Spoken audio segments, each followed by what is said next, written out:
So now I'm very pleased to introduce Michael Ignatieff. Pleasure to be here. 3 thank yous are in order. First of all, to Harvard University Press for publishing this book. Secondly, to Harvard Bookstore for setting this event up. This is a good place in a bad old world. Independent bookstores do things that Amazon and Kindle cannot do, and one of the things they can do that Amazon and Kindle can't do is put us together in a room. I used to be, before I became a professor, a writer who lived exclusively from my writing. I fed 2 children and put them through school and paid a mortgage being a writer. And the one thing I learned about doing that is that you absolutely need to meet your readers. You need to meet them retail, one by one, because your damn life depends on your readers. And that's why independent bookstores are so important, and that's why I'm so pleased to see all of you here. I see some of you are my students. I told you it wasn't compulsory, but you didn't listen. You've shown up. I'm very touched. I also see some old friends. I see some colleagues, and I see, in fact, some former students, which is even more amazing. So it's great to be here. My wife, Susanna, is here, and that's important because she was a central part of this whole story. And the story that this book tells, it is a story, begins in October 2004 when I am, and this is not fey or coy, minding my own business with not a thought in my head, teaching at the Kennedy School, several hundred yards away, when out of the blue, 3 men in black show up to invite me to dinner at the Rialto, you know, that fancy restaurant in Harvard. And they're Canadians, and I think they're from Toronto, and I'm a Canadian, so I got to show up. If they ask me to show up to dinner, someone's buying me dinner, fine. And very quickly they get to the punchline, which is they are liberals from the Liberal Party of Canada, which is the rough and ready equivalent of the Democratic Party in the United States. And they want to know whether I would drop everything here at Harvard and go and run for that party in the next federal election, which they expect sometime down the road. And they tell me the party is heading for a train wreck, and I am the only one who can save it. Wow.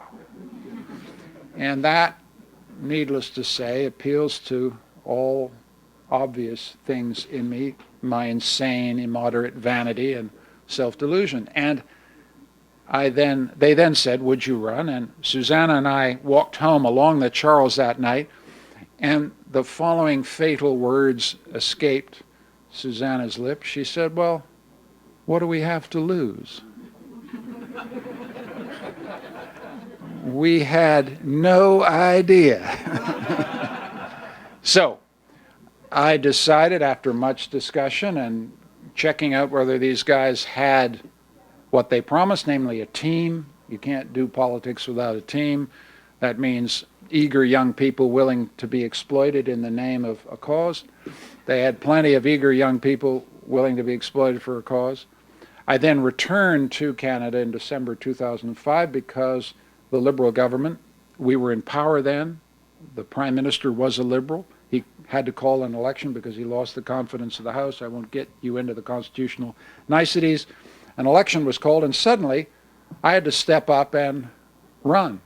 My bluff had been called. There's an interesting point about that, which is extremely important. Let me open up a little parenthesis, because it's a story, but it's also a story in which it allows me to reflect on a life of teaching books. One of the books as a political theorist that I've always liked teaching, everybody loves teaching it, is Machiavelli's The Prince. If you haven't read Machiavelli's The Prince, you got to leave this bookstore tonight with a copy, because it's by a country mile the greatest book ever written about politics, particularly because of its bracing cynicism. And it therefore has a lot of truth to it. But there's a chapter in Machiavelli's The Prince, which I always used to ignore. It's chapter 25, in which he talks about the goddess of Fortuna. the goddess Fortuna. You think you take students through this and they say, Professor, what the heck is this goddess Fortuna about? I mean, I like the rest of the book, but this goddess Fortuna stuff, I don't get it. Just go into politics. You understand that the goddess Fortuna rules politics. Chance, fate, contingency, the unexpected. That's what Machiavelli is saying you have to understand. When I entered politics, it wasn't timing that I had chosen. The timing was chosen for me by the goddess Fortuna. But I decided I've got to play the cards that have been dealt, and so I ran, and we flew back. I literally taught my last class at the Kennedy School in December 2005, and Susanna and I flew to Toronto, and we got out of the plane and we took a taxi to my first political meeting. I'd never been to a regular political meeting, and it was the political meeting at which I would become the nominated candidate in this electoral district. And I was assured by my team that this would be a standard, ordinary political meeting in which I would be anointed the Liberal candidate for the forthcoming federal election. And we rolled up in front of a wonderfully named hotel, which no longer exists. I sometimes wonder whether it ever existed, but it existed, and it had the wonderful name, the Valhalla Inn. So my political life began in the Valhalla Inn. And we rolled up to the entrance of the Valhalla Inn, and I thought, here's the narrative I thought I was living. I thought, I'm coming home. This is a homecoming. The story of my political life is a homecoming. Doesn't your heart just swell at the thought of a homecoming? Home is where they have to take you in, you know. Home is where the heart is. I thought it was a homecoming. So we rolled up in front of this hotel, and I looked through the window of the taxi, and there are 250 people holding placards saying, Iggy, that's me, go home. And I thought I was home. So that gives you the feeling of what it's like. You can tell your narrative, which is that your political life is a homecoming. And then what happens is that someone mounts a counter-narrative. The counter-narrative in this case was mounted by two groups of people. One of them completely unexpected, fascinatingly unexpected. About half of the 250 people who were furious at my return were Ukrainian Canadians. Go figure. I thought, what have I ever done to hurt the feelings of Ukrainians? And then I thought, oh my God, there's this book I wrote 20 years before called Blood and Belonging, in which there is a chapter about the Ukrainians. Because I went to the Ukraine right after the fall of the Soviet Union, and I tried to talk about what it's like for Ukraine to secure its independence from the Soviet Empire and set on its path to democratic independence. And I swear to you, you look at that book, it's very positive about the Ukrainian struggle for national independence.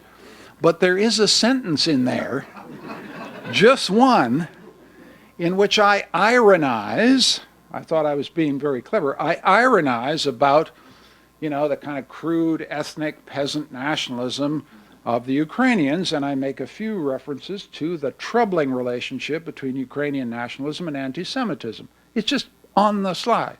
One sentence. I'm a working writer. I've written 10 million words. And because I, come from a nice Protestant home, I believe in my responsibility for every single one of them. But the thing about politics is that you learn what responsibility for words truly is when you go into politics.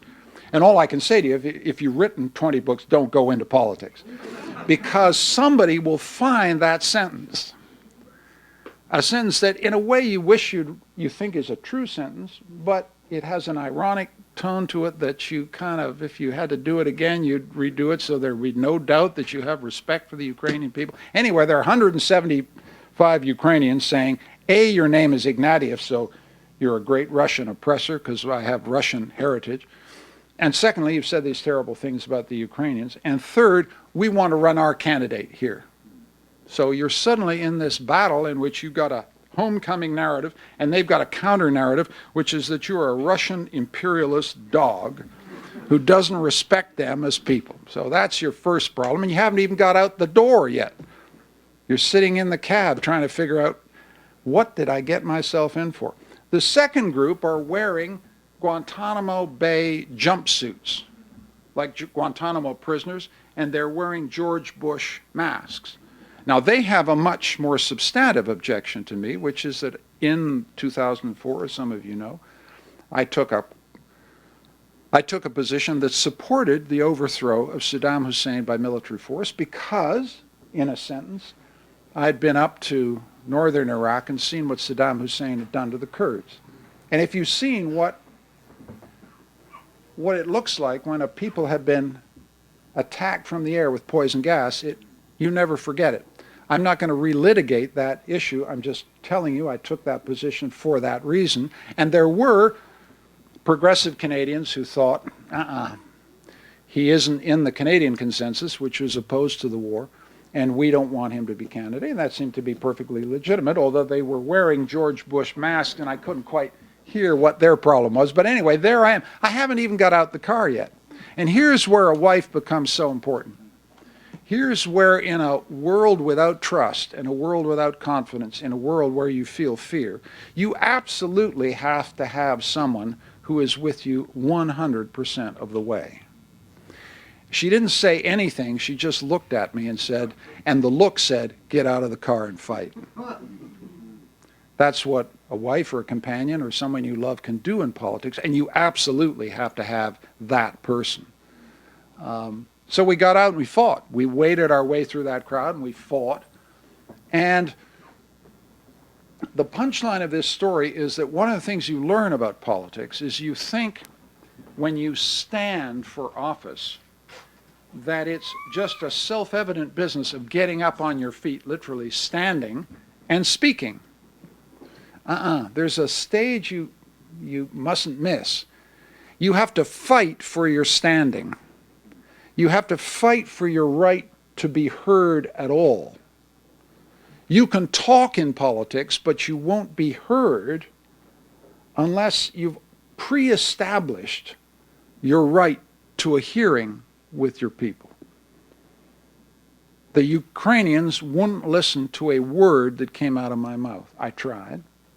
The people who opposed my position on Iraq wouldn't listen to a word I said. Fortunately, they didn't control who got nominated that night. I could speak to those people, and I won. But again, these things are so obvious that I feel ashamed to admit that I didn't realize it.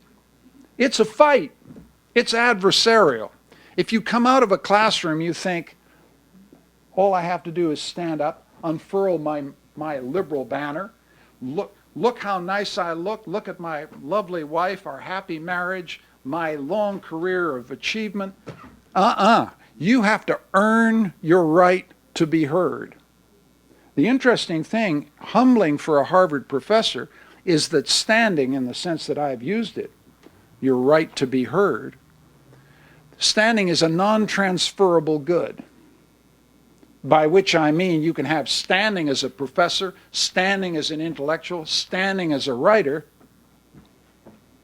but that doesn't confer standing as a politician. You have to earn it. And that, I would say, is one of the greatest things about politics. But it's a shock. I kept thinking, and this was an illusion, I kept thinking, look at what I've got to offer. Why do I have to keep fighting to prove that I've got something to offer? I didn't understand how politics works. You have to earn your right to be heard from every single voter you meet, right? And that battle to achieve standing is crucial. I haven't even got to my first election yet, and you're kind of thinking, boy, this has been going on a while, and I do want to get to questions. But what then happened after that tumultuous night is that I waged a 55-day campaign to win my first election. I would have been dead in the water had it not been for hundreds of young Canadians who came out, didn't know me from Adam, and worked the polls for me, and we won narrowly on the 23rd of January 2006 when I won my seat in a wonderful part of Toronto called Etobicoke Lakeshore. If you go from the airport into downtown, you will go through that electoral district in about 35 seconds. But there are 150,000 people there, and they voted for me. And again, this is a book that tries to recover the wonder and mystery of democratic politics. It is a very, very extraordinary feeling to stand on election night and realize you've won election, and perfect strangers have put their trust in you. All I can tell you is that word that politicians always use, that it's humbling, it's actually true. It is very humbling. It's deeply mysterious. I teach a course at the Kennedy School now called Responsibility and Representation, because once you're elected, you think, I am now the representative of these people, 150,000 people, most of whom I've never met. What do I owe these people? Who are these people? I mean, usually the answer to that question is the person who last sat on you hardest, right? Because pretty soon they come to you and they say, we want this, we want that, we want the other thing. But you're always aware that an electorate who gives you your support is not the sum of all the particular noisy interest groups of which it is composed. There's some other mystery, the people. And one of the other things you learn in politics, and I had to learn very quickly, if I go back to the original narrative, why did I want to do this anyway? Of course I wanted to do it to be famous. They said I could be the prime minister of my country. I went into it entirely for myself. No question about it. And I don't apologize for the raw, naked, unbridled, hubristic ambition that drove me to do it. And the hubris was essential to it, because this is an aspect of politics that needs to be honestly said. If you knew what you were in for before you went into politics, no one would do it. You have to be hubristic. That is, you have to overestimate your abilities and underestimate the difficulties in order to do it at all, because it's so darn hard, right? So I don't apologize for that. But the thing I did learn is that pure, raw personal ambition is not enough. The answer to the question why you want to be prime minister is another question. Who do you want to be prime minister for? Who do you want to be a congressman for? Who do you want to be a senator for? Who do you want to be a state representative for? And if you haven't got a clear answer to the for whom, you're not going to be able to last, because it's thankless. It's Thursday nights in the rain at, community halls, and people coming at you all the time, and insatiable demands on your time and attention. And unless you have a very, very strong, robust, sometimes cynical, but absolutely unshakable sense that you're doing it for them, you won't survive. That's the odd thing. In other words, you have to have a kind of crazy idealism to get you through the tough parts. And that I did learn. But you get an enormous amount back. Because the thing about Harvard, the thing about Cambridge, we're all painfully aware of it, is we live in a bubble. A bubble of inconceivable privilege if you're at Harvard. And I don't assume that everybody in this room is from the Harvard community, but I assume that many of you are. The thing that is inspiring about political life when you get out there, and Susanna and I found it. And remember, Canada is the largest democracy by size in the world. Atlantic, Pacific, Arctic, American border, really big. A lot of people, a lot of real estate, and extraordinary diversity. Aboriginal Canadians, Inuit Canadians, Francophone Canadians. J'ai parlé français pendant 5 ans. C'est un des seuls pays où on fait la politique dans les deux langues à la fois. That's a challenge, right? It got me out of the bubble. Existentially, if you ask what is fascinating about politics, it's that you meet the whole bloody world. It's just unbelievable, the range of communities you have to meet and understand. It expands you. It's very humbling because a lot of the time you don't know anything about the lives that you've been asked to represent. It brings you up against the narrowness of what it is we know at Harvard, the narrowness of what we take as the world. And that was something about the experience I found absolutely fascinating. There's much more in the book than that. Let me give you the simple narrative of how it went. I spoke earlier about the fact that Fortuna, the goddess Fortuna, drives politics. Here's another example of it. I won my seat on January 23rd, 2006 at about 10:30 at night. All the cameras in Canada were there because I was a celebrity. About an hour later, the Prime Minister of Canada, Mr. Paul Martin, conceded electoral defeat, so I won, but my party lost. And in his concession speech, he said, I'm resigning, and I'm resigning as leader of the party, and there's going to be a leadership election. So I had been a member of Parliament for about 45 minutes when I discovered that I was now the lead candidate to succeed the defeated Prime Minister. And I had not anticipated that. So a tremendous amount of politics is quick, instantaneous capacity to respond to the unexpected without looking stunned and surprised like a rabbit caught in the headlights, right? And you learn that very quickly. We then spent 8 months waging a campaign for the leadership of the Liberal Party. We came in second in a tumultuous convention in 2006. I then settled in to become a professional politician between 2006 and 2008. We then lost the next election. The leader who beat me got replaced. I became the leader of the party. And for 2.5 years, had the honor of being the leader of the official opposition. And that means that every Tuesday, or Monday, Tuesday, Wednesday, at about 2:15, I would stand up in our parliament. This is where I think the parliamentary system is better than yours, to be frank. There are many wonderful things about the American system, but what is very good about our system is the executive has to come into the parliament and answer questions for 45 minutes every day. So I was 12 feet away from the prime minister of our country, giving him a hard time.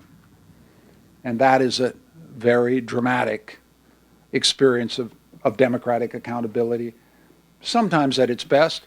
Most of the time, the noise was deafening. The learning to put a tough question when 200 highly intelligent Canadians from another party are screaming at you is a thing you have to learn how to do. I learned how to do that. And I then learned something I think is very difficult about representative democracy, which is that it's an empty shell. And that's a hard thing to learn. I don't know what you feel about your Congress. I don't assume you're all Americans. You come from many countries which have legislative assemblies. Our Parliament of Canada, if you were elected to it, I'm a kind of sentimental, old-fashioned guy. This is the place where Winston Churchill gave one of the greatest speeches in the history of democratic government, that famous speech in which he said, in 1940, a French general said to me, Britain's neck will be wrung like a chicken. And Churchill then paused and said, some chicken, some neck. And it was in the House of Commons of Canada. So if you're a Canadian, it's deeply meaningful to take your seat in a chamber that has that kind of history. Ronald Reagan spoke there, Nelson Mandela spoke there, great figures of democratic history spoke there, and yet when you get there, it's emptied out. The chamber is empty most of the time. When the chamber is debating, it is not a deliberative place where compromise prevails. It's a place where you shout coarse abuse at each other. And one of the dramas of democratic politics right across the country is how emptied out deliberative democracy is as a lived experience if you're a politician. It was very disillusioning for me to be in the House of Commons. I often longed to be back in a classroom where I could at least be doing some good for somebody, right? So And the story then ended, having been leader, in defeat. And the book is called Success and Failure in Politics. Not enough memoirs of politics talk about the experience of defeat, and I didn't want to wallow in it, I didn't want to dwell on it, but I did want to talk about it, because it's very radical. When I lost the May election, I went from literally one moment to the next, from having, 150 people on my staff and a couple of million people voting for us, and a car and a driver, and I don't want to dwell on all the perks. You don't do it for the perks. The perks aren't wonderful, but they are there. Nice big house, all this kind of stuff. In 1 minute to nothing. And you decelerate. You go from 160 miles an hour to zero. You go from a phone that's ringing every second to a phone that you simply watch the phone by the hour. Why the hell isn't this thing going, right? And you have to take that into yourself. You have to recover from the blow to your confidence that inflicts. And we did, and we're back, and life is terrific. And all the cliches about failure are true. You learn much more from failure than you do from success. Failure is the teacher in life, not success. And so that's a part of this book, to put failure at the center of the political experience, since it is at the center of political experience. And what makes politics a noble business is that people have to put it all on the line. They put their lives, their careers, everything on the line. And for everybody, in every election, half of the people lose. That's how it works. And we got to put failure back into the center of our understanding of the democratic experience, because I think in a way that's one of the things that gives the democratic experience its dignity. This is not a game. People are playing with real money here. Their lives can be ennobled and their lives can be destroyed by democratic competition. And that's one of the things that this book tries to say. Finally, and I will stop here, the book ends with something that some people find is special pleading.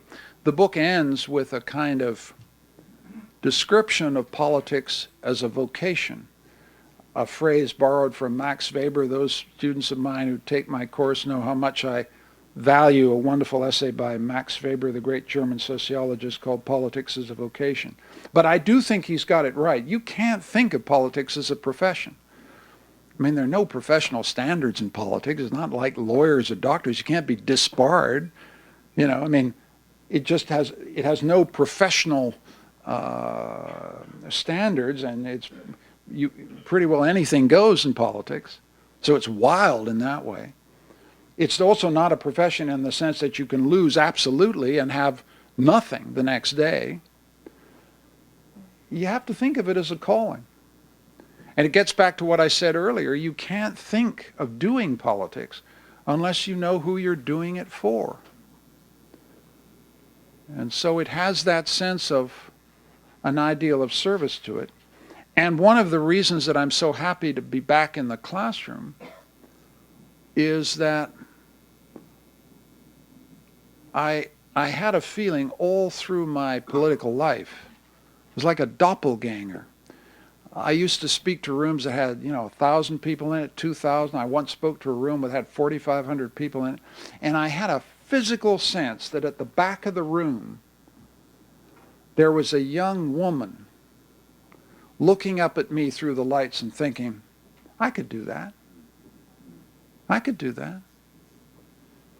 And then when I failed, I had an equally strong sense that she was still there at the back of the room thinking this. He didn't get there, but I will. And so that's the person I wrote this book for. I didn't get there, but that young woman will. And I wanted to write a book that provided what I didn't have when I went in. That is, this is what it's really like.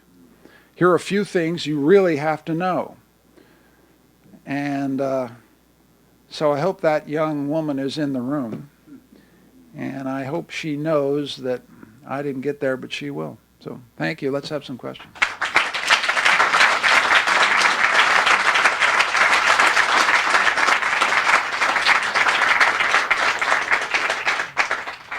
A question, by the way, that not a lot of people know this. A question is a short interrogative statement followed by a question mark. And if we could have one of those, that would be great. Sir? So there are, just a preface that there are mistakes and mistakes. And, you know, and how come you misread Quebec so badly? Just repeat the question. There are mistakes and there are mistakes. How come I misread Quebec so badly? The questioner is raising the question of why a Liberal Party, whose historic roots were in Quebec, a party which has provided a number of great French-Canadian prime ministers to our country, from Laurier to Chrétien to Trudeau, under my leadership, lost so many seats in Quebec. What's the story? They didn't connect to me. They didn't think I was they didn't like my French. They thought it was Parisian French as opposed to Quebecois French. The fact that my mother and father are buried in Quebec and my grandmother and grandfather are buried in Quebec didn't seem to work. I certainly tried that one. I was under competition from a resurgent social democratic party to the left that had a much more successful and persuasive message to Quebec voters.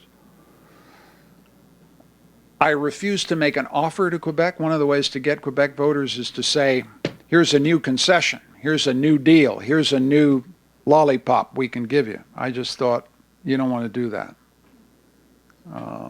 You don't want to do that because, A, you lose votes somewhere else, and also I think it's a childish and stupid way to treat intelligent voters. Why else?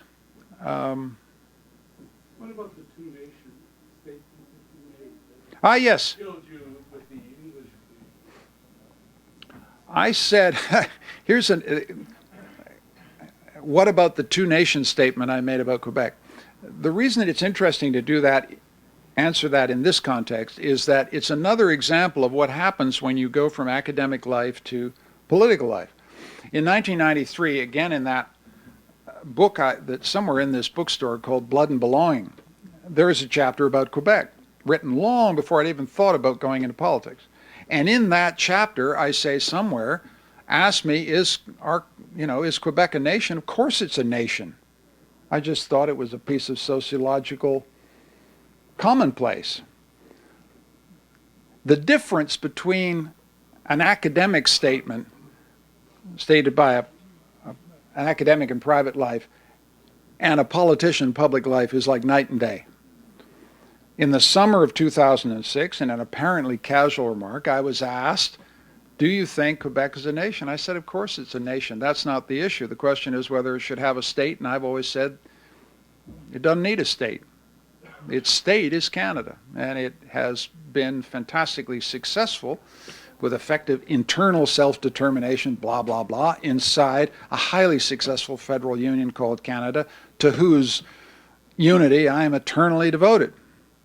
But I was the first Canadian politician to actually utter the words Quebec and the Quebecois who compose Quebec constitute a nation. I validated the national identity, changed the discourse on Canadian unity with one single sentence, and then sat there in amazement at the kind of firestorm that then ensued, because I thought I was simply repeating what I'd been saying for 20 years. All of this may simply strike you as an example of the astounding naivete that I displayed in politics. I didn't understand that what you say as a private person, an academic, and what you say in politics, the translation from one to the other is astounding. But I have zero regrets about making that remark, because I think, why spend your life in politics denying the plain facts that's staring every Canadian in the face, which is that the Quebecers have a distinct national identity, always have, always will, and that doesn't preclude them being proud Quebecers. I then went on to say, and this is a passionate belief of mine, that one of the things that Canada has got right is that we leave people their choice of belonging. You can be a Quebecer first and a Canadian second, or Canadian first and Quebecer second, as you choose. The freedom of belonging is one of the most precious things that my country has achieved. That's what I stood for and believed, but unfortunately Didn't get me many votes there. So there we are. Sir. I'm originally from Canada, and I read your book with great interest. The day you brought down the Tory government in 2011, I wrote a blog post to the American Spectator, and I basically said to the effect that you were going to lose the election. And I guess my question to you would be, given the fact that your party was behind by double digits in the polls, and that you were the least popular amongst the three leaders, with respect to Mr. Harper and the late Mr. Layton, did anyone on your staff or in the upper echelons of the Liberal Party tell you that forcing the election was a bad idea? And if so, why did you disregard such advice? Another good question. Boy, you know the Canadian politics. I hasten to add, this is a transparent attempt to sell the book, that no prior knowledge of Canadian politics is required to read, understand, and enjoy this magnificent volume. Just thought I would make that clear. But to get to your point, and I'm delighted at your interest, here again is what political decision making is all about. Yes, I knew the polls said we were behind. The minority parliament, again, I don't want to get into the weeds of this with Americans because it's hard to understand. The minority parliament meant that the choice I had was to support the Harper government for another year or two, to vote for a budget that I thought was harmful to Canadians, and get this is important, to vote for a government that had been twice sanctioned by the Speaker of the House of Commons for contempt of Parliament, for non-disclosure of documents.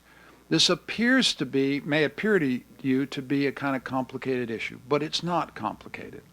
These guys were flouting the most basic rules of democratic government, which is when an opposition asks for papers on an important public matter, the executive in our system is required to present them to Parliament. Otherwise, what the hell point is there in having a Parliament? And the papers that we were demanding were not on a minor matter. They were on the largest defense procurement item in the history of Canadian government, namely whether our country would buy the F-35 aircraft. If you've looked at the Congressional Budget Office studies of the F-35 aircraft, you really want to know why Canada's buying this piece of equipment, right? You really do, especially if the price tag is varying anything from $50 million to $180 million. As a responsible member of an opposition, if democracy means anything, I have to establish for the benefit of the Canadian people what the hell that aircraft's going to cost, right? That's what it was all about. What is this aircraft going to cost? And what do you tell us it's going to do to maintain Canadian defense? And when they stiffed us on this, and the Speaker of the House of Commons found them in contempt, the issue suddenly was no longer the F-35 aircraft, it was respect for democratic process itself. So I was in a position where I'm behind in the polls. I'm not that stupid. I know I'm not particularly popular. But if I roll over on the budget or abstain on the budget, I'm saying you can stiff Parliament and we won't object. You can stiff Parliament twice and we won't object. And you can pass a regressive, horribly socially reactionary budget and I won't. So I burn my credibility on three crucial issues if I roll over. So that leaves me with a bad choice, which is go and have an election, which I know is going to be tough for me to win. But also remember that you were extremely sagacious to predict my defeat and demise, and good for you. But for 2.5 weeks, we had a hell of a campaign. And then we ran into trouble and lost. But in my view, the outcome wasn't foreordained. I thought there was more play, more possibility. But these are the fundamental issues that you have to make. You make choices between options which are not terrific. But I actually thought my political integrity was on the line. And not just my integrity, who cares about my integrity? The integrity of my party, of my brand, the political formation I led, if I rolled over. That was what the issue was. Sir. If I have any that's wrong, you can correct me.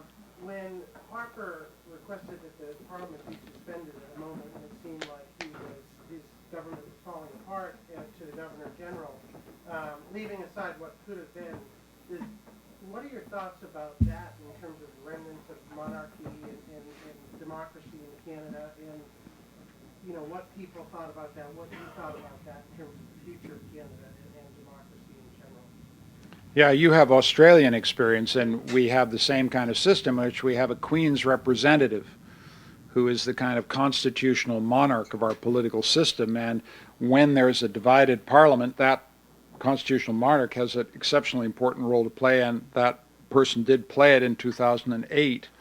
I could have been the prime minister of our country had I defeated the government at that point, and I again made another of these tough choices. I thought that it was possible to defeat the government, but I would then have to go into alliance with a social democratic party whose economic message I thought was bananas, and with a separatist party committed to the breakup of my country, which would require me to ally with a political unit that I just disagree with fundamentally. So I decided not to do that. And when I met, here's a flagrant bit of name dropping, but hell, you allow me to do it once. When I met President Obama in Ottawa in January, that's all he wanted to talk about. He said, "You've had a bit of a dust up here with your mono." He was fascinated by it. And you realize all this stuff about him being aloof and not interested in politics. He loved even the detail of Canadian politics. I thought, this is a political animal. That's what this is. So anyway. Sir? All those years while you were in the academia and were a professor, did you always harbor the thought and desire to be a politician, and of that scale in particular, being a prime minister? Was there that dream, that aspiration hidden all along, or it just popped up?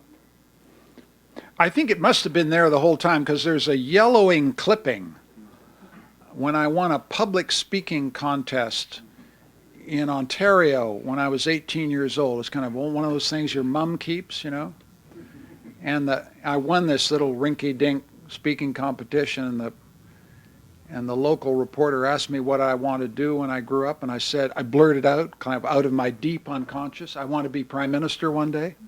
So it must have been there, lurking in my psyche, And I do think there has to be something like that lurking in your psyche a little bit. It's a crazy business.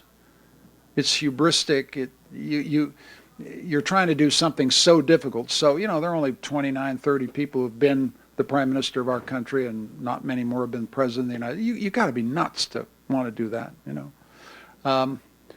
But I kind of salute retrospectively, I salute the hubristic madness of that 18-year-old that I was, right? I want to validate those raw ambitions, and I hope they're raw ambitions in some of the young people in the room. I just think without it, our political system will stop, and everybody will play safe and have safe lives and not take the ultimate risks that go with political office. So yes, I did want to be prime minister. The one thing I would add, and because it was absolutely decisive to my political fate, was that it's very difficult to be prime minister if you've been out of the country a long time. Many of the students here, this is, I think, a real issue for Kennedy School students, and perhaps for some of you. You come from other countries, you're educated here, and then you've got decisions about whether to go back. All I would say is, don't leave it too long. I left it more than 30 years. I was constantly in contact with Canada. I was constantly back and forward. I thought I was a Canadian. I felt I was a member of the country in good standing. But for many Canadians, I was just an American. That's what I was. And then, in case there was any doubt about that, my opponents ran an absolutely brilliant, I now see how brilliant it was, the biggest advertising campaign in the history of Canadian politics, negative advertising campaign, the biggest campaign of all, that said, Michael Ignatieff, period, just visiting. Oh! Talk about denial of standing. That's how you do it. You can talk at us, but we're not listening because you're not really a Canadian. You're not one of us. Standing is about establishing that visceral sense, I am one of you. You know, I may have a little more education or more life chances than you, but I am one of you, etc., whatever. So they did a pretty good job on that. And those young international students are thinking of going back and doing public service in their country. You should take pride that you've stepped out. You should take pride in acquiring experience and testing yourself against the best of the world, but don't leave it too long. Get back home. Establish your street cred at home. I didn't, and you pay the price. Sir. Question about the personal price paid by politicians. Sometimes people say that there are no true friends in politics. Is that right in your experience? And if it is, how do you stand it? It's not true. I love that remark about, if you want a friend in Washington, get a dog, all that kind of stuff, all these kind of, super smart. It's not true. You can't. That's the thing about politics that I would put some emphasis on. Susanna and I don't want to get sentimental. I'm trying to be sociological here, in fact.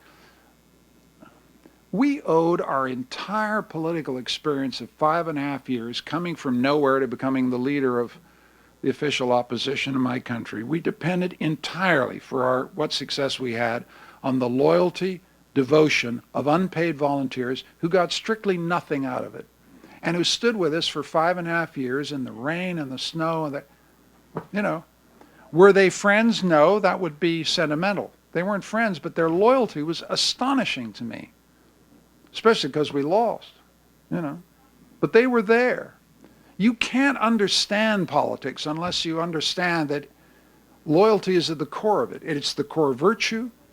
It explains many of the pathologies of politics, that the leaders will stick with somebody who's been loyal to them, even when it just is crazy. That person has to be let over the side of the boat. Loyalty is what keeps it from being a kind of, in psychic terms, a nightmare.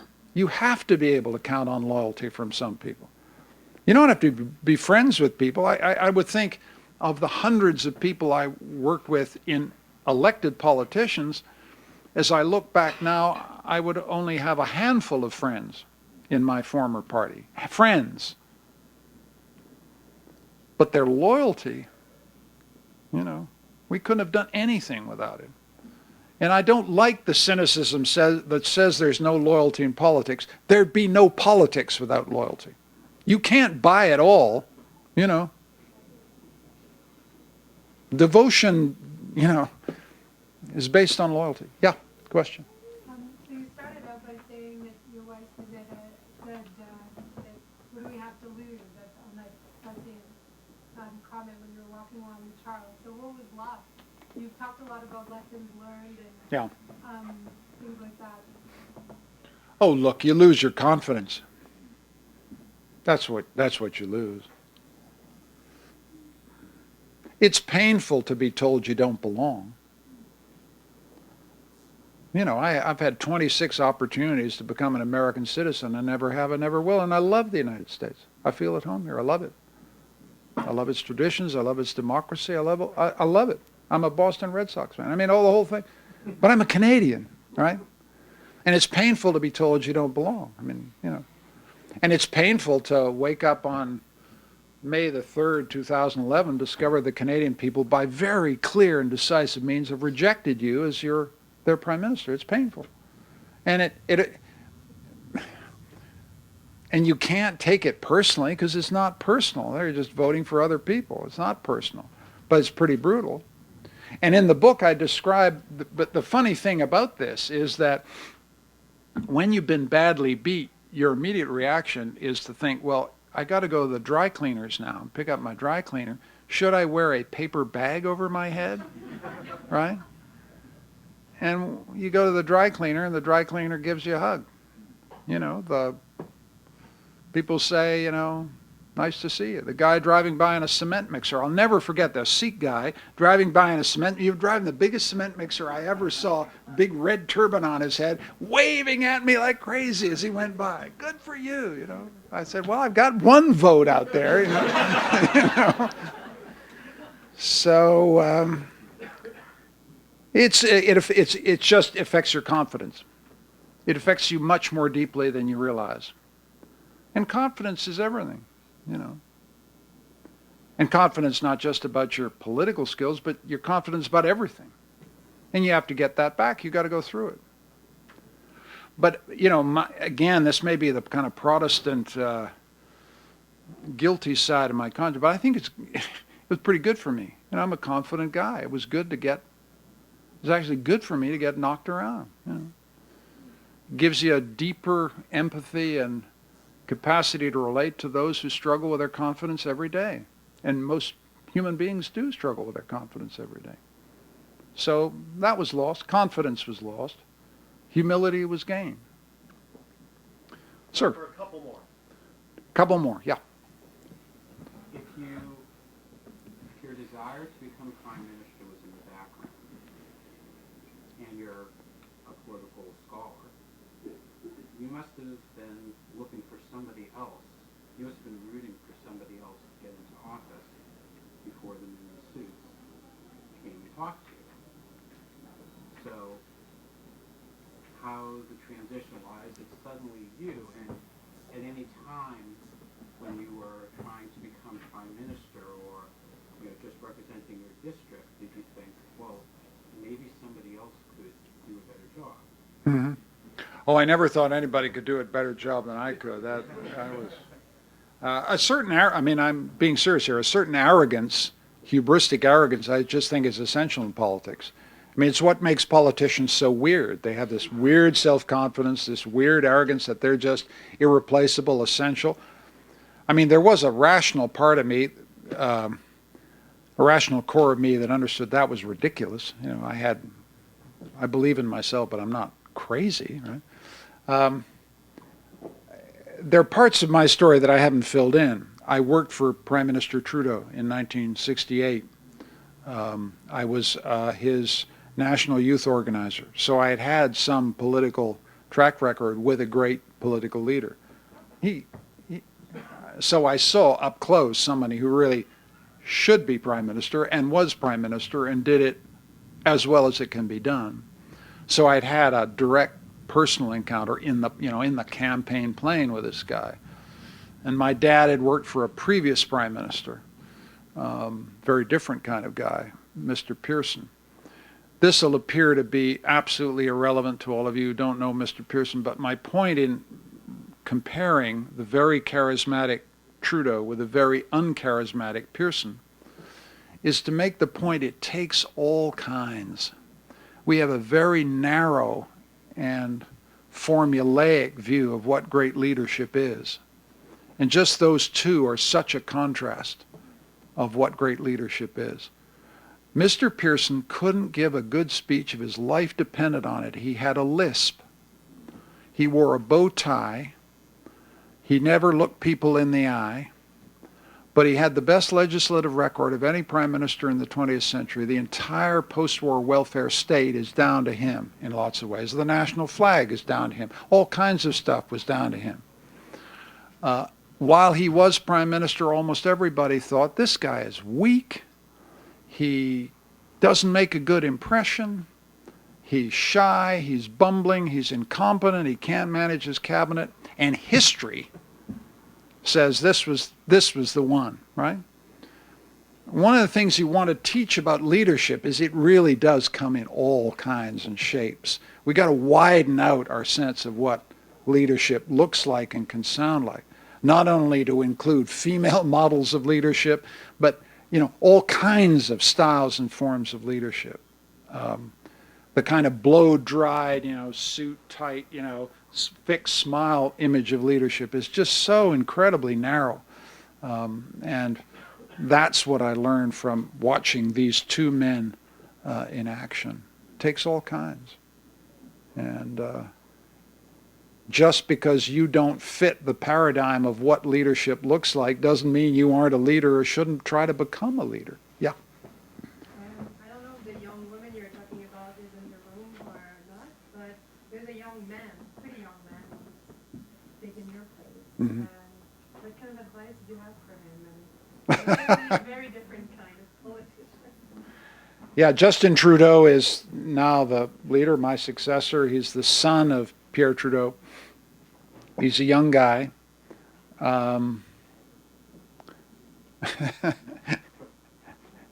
question's kind of funny because his poll numbers are so good and my poll numbers are so bad. The idea of me giving him advice is kind of really doesn't make much sense.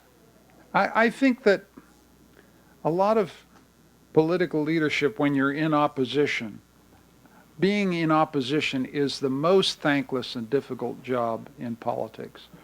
But it's the trial by fire by which you learn how to become a leader. You have to push away the confusion and stake your brand as a person and as a party on one or two things. Keep it simple. Repeat it 1,000 times. Fix that damn smile on your face and never get discouraged. But don't let, it is the pits being in opposition. I actually would have loved to be prime minister. I had a wonderful sense of things you could do. I liked the idea of making decisions. I wasn't frightened about the idea of being the decider. I thought all that would be terrific.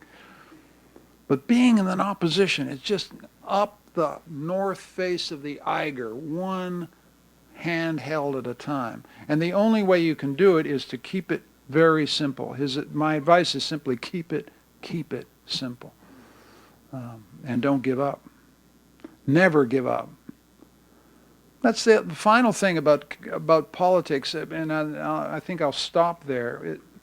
Part of the reason that, we're tremendously cynical about politics, and we constantly have examples across the world of corruption, malfeasance, disappointment, disillusion with politics. Two things struck me about the politicians I worked with. One was judgment. I'm an academic, I'm a professor, But I saw people often who only had a high school degree or a diploma, who ran a bait shop in some small town in the middle of nowhere, who on countless questions had better judgment than I did. That's one of the things you learn about politics. And leadership means finding out those people who have judgment and not being a snob about where good judgment is to be found. That would be the first thing. And the other thing about politics is, like anything else, the virtue that matters most is courage. Real simple. Guts. Sheer guts. The reason we're drawn to political leaders, the reason we follow them, the reason we are inspired by them is that they are examples of courage. Courage comes in lots of forms. But when you see it, when you see political courage in action, you know what you're looking at. You'll follow it anywhere. I will. And I hope you will too. So thank you for listening.